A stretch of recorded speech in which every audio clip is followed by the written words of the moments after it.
কক্সবাজার। নোয়াখালীর বেগমগঞ্জে কামাল উদ্দিন নামে এক যুবকের গুলিবিদ্ধ লাশ পাওয়া গেছে। রোববার সকালে পৌর এলাকার একটি পুকুর থেকে তার লাশ উদ্ধার করা হয়।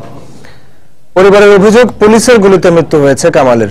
তবে ময়নাতদন্তের পর ব্যবস্থা নেওয়ার কথা জানিয়েছে পুলিশ প্রশাসন। আর নোয়াখালী থেকে সাইফুল্লাহ কামরুলের পাঠানো তথ্য ও জামাল উদ্দিনের ছবি নিয়ে ডেস্ক রিপোর্ট।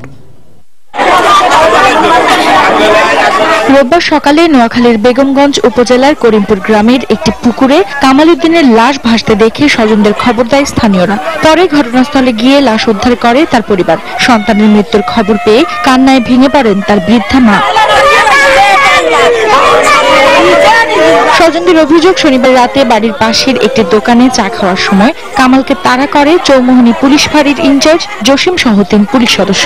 দৌড়ে পালানোর সময় পাশের একটি পুকুরে পড়ে যায় সে। এ সময় তাকে ডাকাত উল্লেখ করে এসআই জসিম গুলি চালায় বলে অভিযোগ করেন কামালের স্বজনরা। যখন কানের গোড়া দিই ৪-৫টা গুলি করছে পুলিশে, সে সিকুদি আদি করতেছে বাবারে মা আমারে বাঁচ। একটা মহিলা ছিল টিফের মা, হেরে কাকি মহিলা তুই যদি কোনো কথা কস তোরে গুলি করে মারি আলাম। গুলি করার দারোগা জিগাইতেছে রাসেল রে কিরে ৬৭ কি কয় ৬০ কথা হলে ৬০ চল ব্যানে এটা খবর পাইব।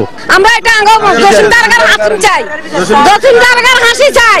তবে এই ঘটনায় পুলিশের জড়িত থাকার বিষয়টি খতিয়ে দেখা হবে বলে জানিয়েছেন পুলিশের কর্মকর্তা। পরিবারের একজন সদস্য মারা যায়, সেটা সবার একটা দাবি থাকতেই পারে, কিন্তু সেই দাবিকে আমরা অগ্রাহ্য করতেছি না। পোস্টমর্টমের কারণ নিশ্চিত হওয়ার পর আমরা এর সঙ্গে যারা জড়িত আছে অন্য কোনো কারণ থাকলেও সেই অনুসারে আমরা পরবর্তীতে প্রয়োজনীয় ব্যবস্থা নেব।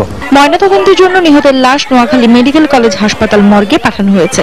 সিএনজি অটোরিকশা চালক নিহত কামাল উদ্দিনের বিরুদ্ধে কোনো মামলা ছিল না বলে জানিয়েছে পরিবারের সদস্যরা। সময় সংবাদ, নোয়াখালী। নারায়ণগঞ্জ সিটি